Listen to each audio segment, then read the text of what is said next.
tanggaku berantakan ya Allah. Sedih. Di depan orang banyak, alhamdulillah baik. Doain ya semoga sakinah mawaddah warahmah. Suamiku tuh baik luar biasa. Tapi di sepertiga malam, ya Allah sedih rumah tanggaku ya Allah. Gitu Bu harusnya. Ini kalau terjadi permasalahan rumah tangga, curhat ke orang lain atau curhat di sosial media. Dikit-dikit sekarang posting. Tapi yang udah sepuh-sepuh sih alhamdulillah gak punya sosial media Bu ya. Bagus juga tuh gak gaul di sosial media. Karena kalau zaman sekarang punya sosmed dikit, suamiku kasih cerita di sosmed. Bikin status-status di sosmed. Dibaca sama satu orang di seluruh dunia ini. Ya Allah, ternyata rumah tangganya lagi berantakan. Akhirnya ada laki-laki yang baca, oh rumah tangganya lagi berantakan, aku pepetin gitu. Kesempatan, aku ini laki-lakiku tunggu jandamu dari dulu. Dari masa dia gadis ku tunggu jandamu, oh dia lagi ada problem, aku pepetin gitu. Membuka pintu syaitan, buka-buka rahasia rumah tangga, membicarakan aib orang lain. Atau aib suami sendiri. Buat apa teman-teman sekalian?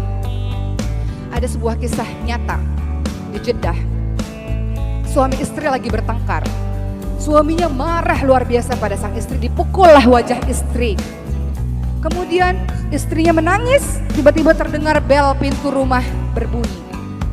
Ketika istrinya membuka dalam keadaan sembab matanya, ternyata ibunya sang istri. Suaminya dari kejauhan deg-degan.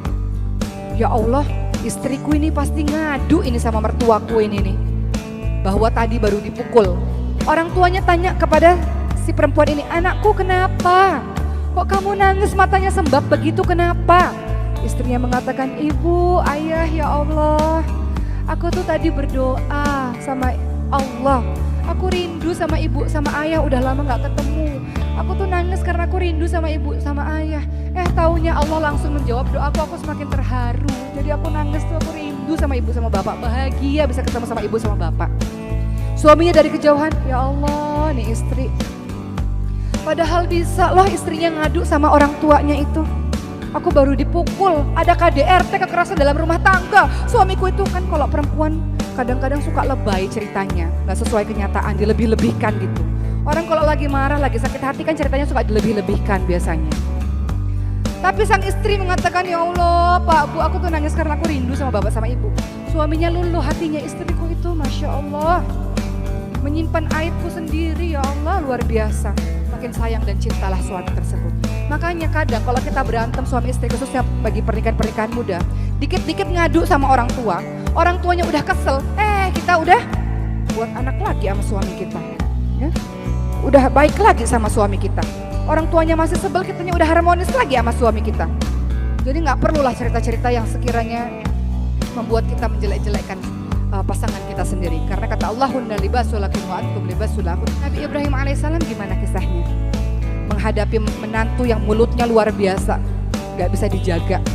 Nabi Ibrahim datang ke rumah anaknya Nabi Ismail alaihissalam. Nabi Ismail sedang pergi. Dan si perempuan ini gak tahu bahwa itu adalah mertuanya, bahwa itu adalah Nabi Ibrahim.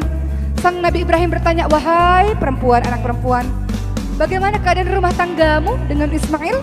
Maka sang istri mengatakan, rumah tanggaku buruk, aku miskin, aku susah, suamiku gak baik, dan semua keluhan lainnya. Apa kata Nabi Ibrahim alaihissalam? Tolong katakan kepada Ismail kalau pulang, ganti pagar pintu rumahnya. Jadi kalau istri yang cerewet, yang ngeluh terus, yang buka aib suami terus, harusnya diapain Bu? Mau diganti? Mau diganti? Akhirnya apa yang terjadi? Akhirnya Nabi Ismail paham bahwa perempuan yang begini gak bisa dipertahanin, diceraikan. Diganti dengan istri yang baru. Kemudian Nabi Ibrahim datang lagi ke rumah anaknya Nabi Ismail. Nabi Ismail sedang pergi dengan istri yang baru. Nabi Ibrahim tanya kepada istri yang baru tersebut, wahai anak perempuan, bagaimana keadaan rumah tanggamu? Alhamdulillah, semua baik. Alhamdulillah, rumah tanggaku baik. Rumah tanggaku luar biasa. Rumah tanggaku diberkahi oleh Allah, alhamdulillah. Maka apa kata Nabi Ibrahim? Katakan kepada suamimu Ismail, pertahankan pagar pintu rumahmu. Artinya istri yang begini adalah istri-istri yang luar biasa. Pertahankanlah karena dia menjadi istri yang solehah. Iri sih. Ya langsung aja, kemarin ada seorang wanita yang membahas, dia masuk ke video-video tentang kalau jadi istri dipukulin itu tidak apa-apa. Tidak usah ngomong ke siapa-siapa, berdoa saja. Karena kalau Anda dipukulin, Anda berdoa, maka suaminya akan mengasihani Anda. Betul, suaminya bakal berubah. Katanya gitu. Iya. Itu yang ngomong pasti suaminya bukan saya. Karena kalau saya yang mukul, Anda memang nggak bisa ngapa-ngapain. Kayak di adegan Doctor Strange kalau dipukul Om Deddy. Jadi dipukul nih mukanya, arwahnya keluar. Ya. Gitu tuh. Ya. Gitu. Ya. Meninggal. Luar biasa ya. Meninggal. Iya. Atau dia ngomong begitu karena dia sering dipukulin dan nggak bisa cerita. Iya. Ya, sini nih. Dipukul sini. Aku lupa. Gitu. Jadi nggak bisa cerita kan? Iya, kayak ini kayak pemain-pemain boxing yang di knockout. Yang jatuhnya gini. Gitu. Yang best knockout yang di Tapi bagus lah. Ya. Jadi apapun yang terjadi harus disertai dengan doa kan. Ya. Biar gimana pun doa itu bagus. Bener dong. Betul. Doa tuh bagus biar gimana pun. Ya, tapi kalau dipukulin terus doa Anda juga nggak nolong sih sebenarnya ya. Kalau Anda nggak ngomong ke siapa-siapa ya. Betul. Gitu. Tapi gue lagi bingung ya, itu ketika dia ngomong di situ ya, itu kan nggak apa-apa kalau dipukulin istrinya, nggak usah lapor siapa-siapa. Itu yang dengerin kan perempuan-perempuan semua gitu. Iya. Mereka tuh setuju gitu ya. Iya.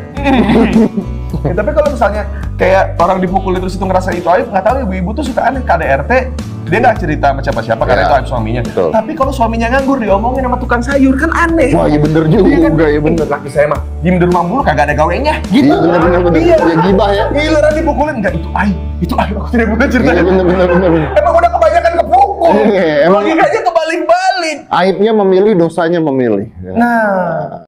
Ceramah Okky Setiana Dewi yang diduga menormalisasikan kekerasan dalam rumah tangga KDRT, menuai kecaman keras dari berbagai pihak termasuk Deddy Corbuzier. Bedanya, ia kerap menyindir ceramah Okky tentang KDRT dengan mendebatkan suatu hal yang menimbulkan pro dan kontra. Lantas, apa itu? Langsung simak videonya yuk. Ceramah Okky Setiana Dewi diduga normalisasi KDRT tuai kecaman.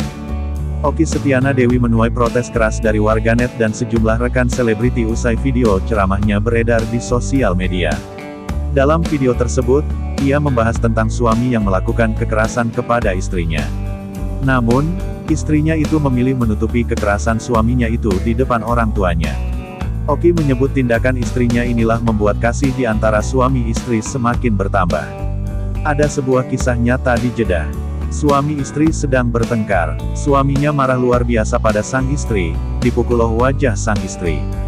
Kemudian, istrinya menangis, tiba-tiba terdengar bunyi bel pintu rumah berbunyi. Ketika istri membuka dalam keadaan sembab matanya, ternyata ibu sang istri.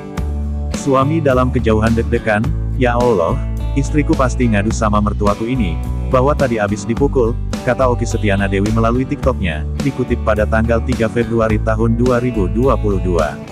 Kalau perempuan kadang suka enggak sesuai dengan kenyataan. Orang kalau lagi marah, lagi sakit hati ceritanya suka dilebih-lebihkan. Suaminya luluh hatinya, menyimpan aibku sendiri, luar biasa. Makin sayang dan cintalah suaminya tersebut. Jadi enggak perlu cerita yang menjelek-jelekkan pasangan kita sendiri, sambungnya. Deddy Corbuzier sindir Okky Setiana Dewi. Sontak saja berbagai pihak buka suara atas ceramah Okky Setiana Dewi yang dinilai menormalisasi KDRT dengan iming-iming kasih. Deddy Corbuzier kemudian menyampaikan sindirannya bersama Uus dan mendebatkan soal kekerasan yang terjadi tentang suatu doa yang tidak membantu apapun ketika tidak meminta bantuan kepada yang lain. Apapun yang terjadi harus disertai dengan doa. Biar bagaimanapun, doa itu bagus. Tapi, kalau dipukulin terus, doa Anda juga nggak nolong sih sebenarnya, ucap Deddy Corbuzier. Sindiran Deddy Corbuzier pun menuai pro dan kontra warganet. Sebab, warganet menilai Deddy Corbuzier meremehkan kekuatan doa. Di sisi lain, mereka membela Deddy dan mengatakan kekerasan tidak bisa disembunyikan. Terlalu ribet nih Deddy lama-lama, gue dia JG belum pinter. Banyak pro dan kontra soal gurunya, ucap netter. Kasian kali ini Deddy terlihat tidak pintar, apalagi bersanding dengan Uus, tulis netter. Padahal Mbak Okky hanya cerita yang ada dulu, kata netter yang lain. Itu ustazah aneh-aneh JG mana ada yang dipukulin suami HRS diem heraan, sindir netter. Belum bener-bener ngerasa di KDRT bisalah GPP sepele bilang nutupin aib suami, ucap netter terhadap sindiran Deddy Corbuzier ke Okky Setiana Dewi.